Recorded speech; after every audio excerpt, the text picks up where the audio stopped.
A new hire expected me to cover his tasks because I'm still learning. You should do it for me. When I declined, he complained to HR, claiming I wasn't a team player and was setting him up to fail. I calmly showed the training emails I sent and said, "Funny, since I gave you everything you needed, except the willingness to do it yourself. I've never been one for drama at work. I show up. I do the job. I go home. That's it." I've been in the logistics field almost a decade now, and for the last 6 years, I've worked at a regional logistics company based in Cleveland. Cold winters, colder coffee. But I liked it. Quiet desk in the back. Solid team. Steady pay. Then came Kyle. He joined in November, a fresh grad with a shiny new degree and no clue what he was doing. He was brought on to support the client operations team, which meant help me.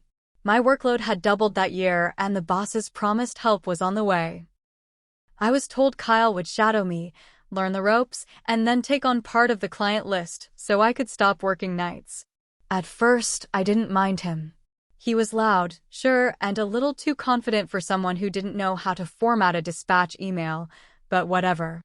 I figured, give it a few weeks and he'd settle in. He didn't. Day one, he showed up late to orientation with a smoothie in hand, dropped into a chair like he owned the place and said, "Let's crush it, bro." He said that to Janet in HR. She didn't even blink. I gave him all my training materials, step-by-step guides, account histories, company policy documents. I even made short videos walking him through our logistics software. Spent at least an hour a day with him those first 2 weeks. Sat next to him through live dispatches. Let him watch me handle client calls and showed him how to input real-time changes. At the end of each day, I'd ask, "Got any questions?" He always said, "Nah, I'm good." He wasn't. He started slipping fast. He'd forget to enter delivery times. He'd miss updates on road closures and screw up reroutes. I had to clean up behind him more than once. Still, I didn't throw him under the bus. I just corrected things quietly and reminded him again and again. Double-check. Confirm the changes. Stay on it. Then came the excuses. "Hey, can you do this one? I'm still learning. I don't want to screw it up. You're better at this. Bro, just do it for me this time. I'll watch." No matter how many times I redirected him, he kept trying to push his work onto me. I wasn't having it. One afternoon, I told him straight, "You've had plenty of time to learn. You need to start doing these yourself." He looked at me like I was being unreasonable. "Dude, come on. That's not cool. You're setting me up to fail." I said, "No, Kyle. I gave you everything you needed. You're just not using it." That was the day he decided I was the enemy. 2 days later, I got a meeting invite from HR. Topic: team integration concerns. I walk in, and there's Janet from HR, sitting with a manila folder in front of her like she's holding a performance review. She gives me a practice smile. Kyle's raised a few concerns. I say nothing. Just wait. He's expressed that you've been unwilling to assist him. He feels you've created a hostile environment. He even said you're setting him up to fail. My jaw clenched. I didn't say what I wanted to. Instead, I opened my laptop. I showed her the emails, dozens of them, time-stamped, detailed instructions, training schedules, Slack messages with step-by-step help, links to videos I made just for him. I even had notes from our daily check-ins. Janet went quiet. I looked her dead in the eye and said, "Funny, since I gave him everything he needed, except the willingness to do it himself." She closed the folder. "Thank you. We'll handle it from here." But nothing changed. Kyle kept his job. He kept messing up. And worse, people started treating me differently. I'd hear things like, "Hey, you okay? I heard there's tension with the new guy." Or, "Don't be too hard on Kyle. He's still adjusting." I couldn't believe it. I was the one holding the whole thing together, and he was walking around like he was the victim. So I stopped cleaning up after him. I let him lead his accounts fully. I stopped answering his calls unless they were urgent. I told my manager if we want him to grow, he needs to own the outcomes. She agreed, hesitantly. The fallout came fast. He missed a scheduled shipment to a major retail client. They called me, furious, asking why they hadn't gotten their shipment on time. I told them, Kyle's handling your account now. I'll let him know to call you back. He didn't call them. They dropped us. A week later, a dispatch went out to the wrong city. A full semi-truck full of medical equipment ended up in Pittsburgh instead of Dayton. Cost the company thousands in penalties and rerouting fees. Then a client filed a formal complaint. Said Kyle was rude, didn't answer emails, and once told them, that's not my problem. 3 strikes. All in less than 30 days. Management brought him in. He was in there over an hour. When he walked out, he looked like he'd been hit by a truck. He didn't come back the next day. Or the day after. Friday morning, we got an all-staff email. Please join us in wishing Kyle all the best in his future endeavors. No one replied. No one cared. Later that week, Janet passed me in the hallway. She didn't say much. Just looked me in the eye and said, "You were right." I nodded. Next time, maybe listen sooner. I thought that was the end of it. Kyle was gone. The office got quiet again. I was back to doing my job without constantly watching over someone else's shoulder. But just when I started to relax, the twist hit me like a truck. 2 weeks after Kyle's departure, I got a call from one of our older clients, Harrison Freight, based in Dayton. We'd worked with them for years. They were loyal, reliable, and low maintenance. The owner, Pete, was one of those old-school guys who still preferred phone calls to emails. I picked up the phone and said, "Hey Pete, what's up?" He didn't sound like himself. "Hey, I'm a little confused here. We just got an email from your old coworker, Kyle. He says he's working with a new company now. Wants to handle our shipments moving forward." I sat up straight. "Wait, what? He said you recommended him. Said you told him I'd be open to switching logistics firms." I was stunned. Completely blindsided. "Pete," I said, trying to keep my voice steady, "I never said that. Not even close." There was a pause. "That's what I thought. Just didn't sound like you. Figured I'd call and check." We ended the call on good terms, but I was boiling inside. Kyle wasn't just out there pretending to be a pro, he was using my name to poach clients. I did some digging. Used LinkedIn, company email logs, even called a friend who worked at a competitor nearby. Turned out Kyle had landed a job at a small but aggressive logistics startup that was trying to muscle in on our territory. And he was reaching out to our clients, using the client list he wasn't even supposed to have. Which meant he had copied it before he left. That was a direct violation of our NDA and the data protection clause in his exit paperwork. Dumb move, especially since IT tracks file access. I checked with the tech team, and sure enough, Kyle had downloaded our full client database 3 days before he was let go. I brought everything to our legal department: the client emails, the call with Pete, the logs from IT, the screenshots of his messages to other clients pretending I vouched for him. Legal took one look and said, "Yeah, we're going after him." But that wasn't the only issue now. Word got out that someone tried to steal clients, and trust in our department took a hit. People started whispering. Clients got jumpy. My boss, Lisa, called me in and asked, "Is there anything else I need to know?" I told her everything again, and she nodded, but I could tell she was pissed that it had come this far. It didn't matter that I wasn't the one who screwed up. It still landed on my desk. And then came the internal audit. HR wanted to review training practices to make sure no future hires could fall through the cracks, which meant they were now treating me like part of the problem. I'd had enough. I pulled together every piece of evidence I'd saved, every red flag I raised, every email, every chat log, every missed warning. I laid it out in a folder and handed it to Lisa. "This isn't a training issue," I said. "This is what happens when people ignore the truth because it's inconvenient." She didn't say a word. Just flipped through the pages and frowned. Then I got a call from Janet in HR again. She wanted to schedule a check-in meeting. Something about her tone made me uneasy.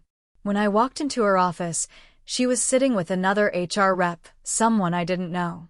They both smiled, too politely. "We just want to clarify a few things about your role," Janet said, "and how responsibilities were divided during Kyle's training." That's when I realized Kyle wasn't done. He'd filed a complaint with his new company, accusing us, and me in particular, of creating a hostile workplace and forcing him out unfairly.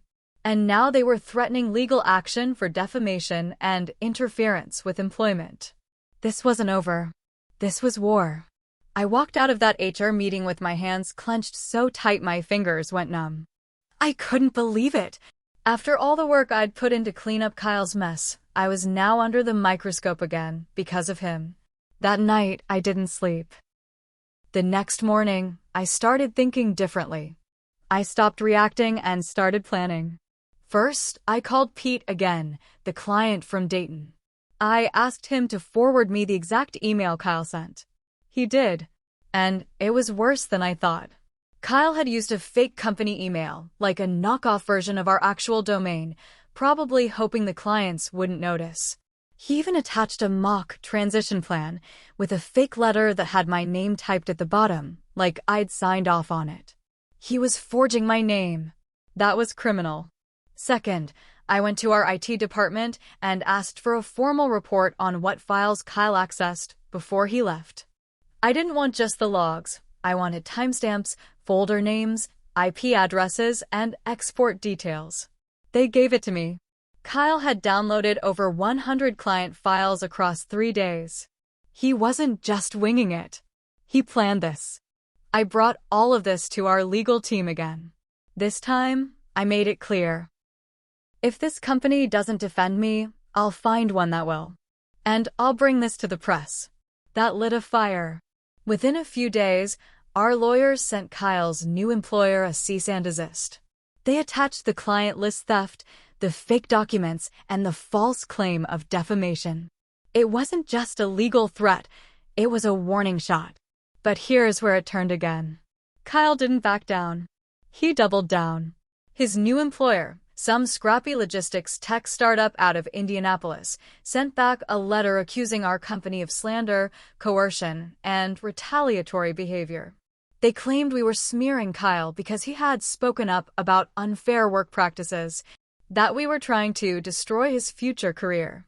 It was nonsense. But it scared the brass. Our execs didn't want bad press. So, in a surprise move, they decided to offer Kyle a settlement, a quiet agreement where both sides would walk away from further legal action. When I heard that, I lost it. I walked straight into Lisa's office and said, "You're going to pay him to walk away after he tried to frame me? After he stole client data and faked my signature?" She didn't look happy either. "It's not about him. It's about the company. We need this to go away." That's when I knew. I wasn't just fighting Kyle anymore. I was fighting my own company. So I made one more move. I called up 3 clients I trusted. Clients I'd worked with for years, ones I'd stayed up late helping, ones who knew the real me. I asked them if Kyle or his new firm had contacted them. They all said yes. I asked them to forward every message. They did. Then I found out something else. One of the clients, an old warehouse distributor in Columbus, had already left us and gone with Kyle's new company. They hadn't told us because they were trying to avoid drama, but when I called the warehouse manager, he admitted something strange. "Kyle said he was fired from your company because of you. He said you were jealous, that you tried to bury him and HR found out and forced you to train someone else after he left." I was speechless. He wasn't just rewriting the past, he was making me the villain in other people's eyes. And it was working. I sat in my car after that call and stared at the dashboard. I thought I'd won when Kyle was fired. But the real war had just started. He was out there rewriting history. And now I was going to burn every last lie to the ground. I had 2 choices. Let the company sweep it under the rug and let Kyle go free with a check and a smile. Or take matters into my own hands. I chose the second. First, I met with a lawyer. Not the company's, mine. I hired a no-nonsense attorney named Gloria from a firm that had gone after Fortune 500s and won. I handed her everything: the client messages, Kyle's fake documents, the email where he used my name, the system logs showing he stole client files. Gloria looked through the folder and said, "They're protecting him because they think you're quiet. Let's change that." The next day, she filed a defamation lawsuit against Kyle and against his new company. The claim was personal. Kyle faked documents, used my identity, spread lies that hurt my reputation, and caused emotional and financial damage. I also added the company for knowingly using stolen client data and not vetting a fraudulent employee. Gloria also drafted a letter to my company's legal team: cooperate with the lawsuit or be added as co-defendants. That letter? It made them blink. Fast. Within 48 hours, I was called into a meeting with Lisa, Janet from HR, and someone from corporate legal. They tried to keep it civil. Lisa started with, "We didn't know Kyle had taken things this far." I didn't smile. "You had the chance to stop him. You didn't. Now you'll help me stop him, or you'll be standing next to him in court." They agreed to cooperate. My company officially joined the suit against Kyle and his new employer. I became their key witness, and they gave me something else too: a quiet settlement. Not to shut me up, but to make things right. They gave me a bonus, a promotion, and more importantly, full control of the internal audit. They let me rebuild our training system from scratch and lead a client communication task force. I even picked the next 3 new hires. But the best part? Watching Kyle burn. When the court filings went public, word got around fast. Industry newsletters picked it up. Former logistics rep accused of client poaching, identity fraud. His name was printed. So was the name of the company that hired him. Kyle was let go immediately. His new company cut ties, claiming they had no idea what he had done. But that wasn't enough to save them. 2 clients dropped them after reading the story. Kyle tried to run damage control. He sent messages to people saying it was all a misunderstanding. One of those people forwarded it to me. He ended the message with, "I never meant to hurt anyone." But I didn't respond. The final hearing took months, but the outcome was solid. Kyle was found liable for misrepresentation, defamation, and breach of NDA. He owed damages. Not a fortune, but enough to sting. His name in logistics? Burned. And me? I stayed. But I was different. More guarded. More direct. Less willing to carry dead weight. I learned the hard way that being the quiet one who does the work makes you a target when things go wrong. People assume silence means weakness. But silence can also mean preparation. Kyle thought he could drag me down because I didn't fight back right away. He was wrong. I don't raise my voice. I just keep the receipts. And when the time's right, I hand them over. Let the flames do the rest.